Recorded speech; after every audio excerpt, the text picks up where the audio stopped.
Estimats amics, una vegada més ens tornem a trobar. Som una colla d'amics que hem decidit d'anar a donar un tomb per al sud de França. Aquesta vegada serà per visitar un parell de castells i al mateix temps una falla a la terra en forma d'esquerda. Abans de pujar al castell, primer tenim que prendre el tiquet de pagament. Aquest primer que visitarem és el castell de Piu-Laurens, el qual es troba a la comuna de la Pradella Piu-Laurens, que pertany al departament de l'Auder. Aquest castell és un dels anomenats castells càtars. El castell s'alça sobre un esperó de roques sobre la vall de Bolsana i els llogarets de la Pradella i Piu-Laurens. Hi ha una carretera asfaltada que arriba fins al peu mateix del castell. Tot seguit, un caminat et porta fins a dalt. Aquest castell havia pertangut a l'abadia de Sant Miquel de Cuixà, abans de que fos adquirit per la corona catalana-aragonesa l'any 1162. Aquesta propietat es troba fora del territori desbastat pels creuats, durant les guerres dels càtars, al igual que proporcionava un refugi per als que fugien de les forces invasores. Els que es van refugiar en aquest castell incloïa tant càtars com faidits, és a dir, aquells que havien perdut les seves propietats a causa de la seva oposició als invasors. Amb els refugiats s'incloïen faidits d'alta noblesa, com Guillaume de Pere-Pertús. Piu-Laurens va ser cedit als francesos al voltant de l'any 1255. Després de l'any 1258, la seva possessió per part de la corona francesa va ser ratificada pel Tractat de Corbeil i la frontera catalana-aragonesa es va desplaçar cap al sud.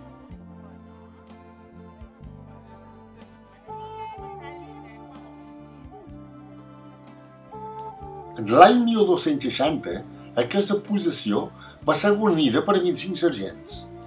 Va ser presa per les tropes espanyoles a l'any 1635, però va perdre tota importància estratègica després del Tractat dels Pirineus de l'any 1659, quan la frontera es va traslladar més cap al sud de la seva posició actual al llarg de la carena dels Pirineus. En el segle XIII, aquest castell va pertànyer als senyors de Fonillet, defensada per Pere Català i, més important encara, per Guillaume de Pere-Pertús. Va resistir l'atac de Simó de Montfort i els seus successors fins al final de les creuades. Després de l'any 1243, el seu propietari era Roger Català, fill de Pierre, però ell es va defensar com Xavier de Barberà, que era un comandant militar càrtar. Aquesta va ser l'última persona que defensà la causa occitana. Nombrosos diaques càtars es van refugiar en aquest castell després de la caiguda de Montsegur. Es creu que el castell va ser finalment obligat a rendir-se als voltants de l'any 1255. El castell ha estat catalogat com a monument històric pel Ministeri de Cultura de França des de l'any 1902.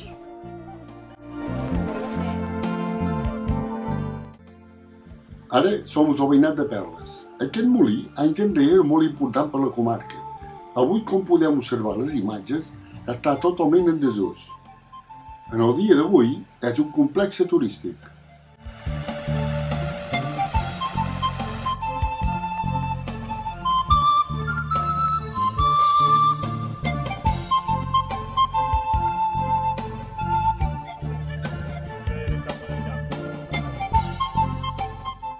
En acabar la visita al molí de Perles, prenem novament la carretera i anem en direcció a l'esquerra. Per el camí trobem aquest congost amb el riu al fons, el qual ha anat fins a camí tallar la roca. Podem veure-hi un pont d'origen romà d'un antic camí. També, més amunt a la dreta, just al costat de la carretera, hi ha una font d'aigua calenta. Deixem aquest congost i ens dirigim definitivament cap a l'esquerra. Fent camí cap a l'esquerda, hem decidit de parar-nos a dinar i per no perdre temps ens l'hem emportat.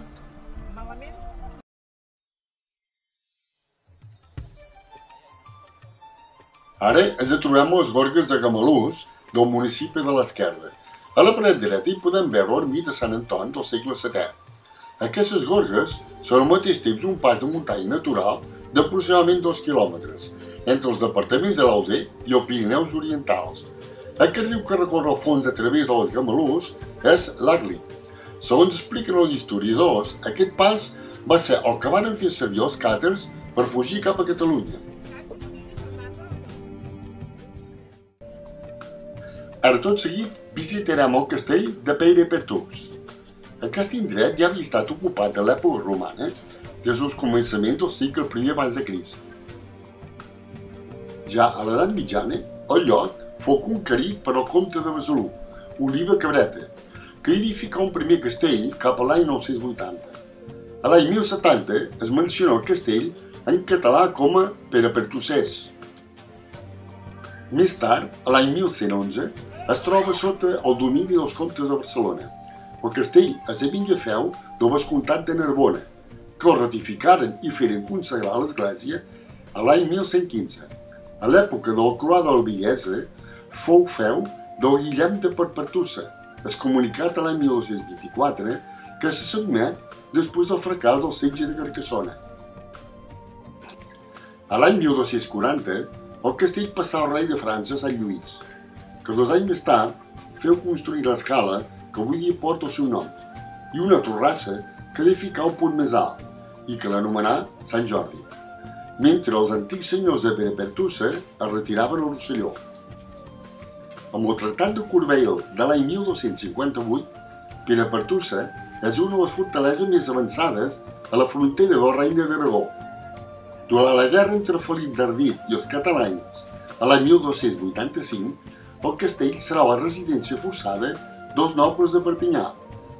A l'any 1355 torna a ser un castell defensiu i l'any 1367 Carles V, rei de França, permet a Enric de Trastàmara, pertanent a la corona de Castella, que s'hi refugiï després de la derrota de la batalla de Nájera.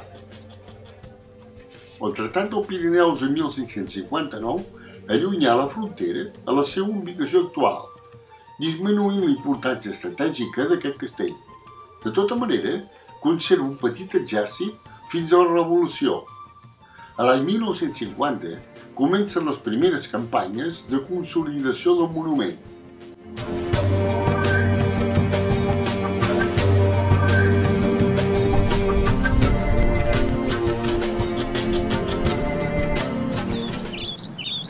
Des de dalt del castell que el tenim situat al sobre de la muntanya de les Corbieres, podem admirar a cada costat les magnífiques valls, juntament amb el poble d'Huilac.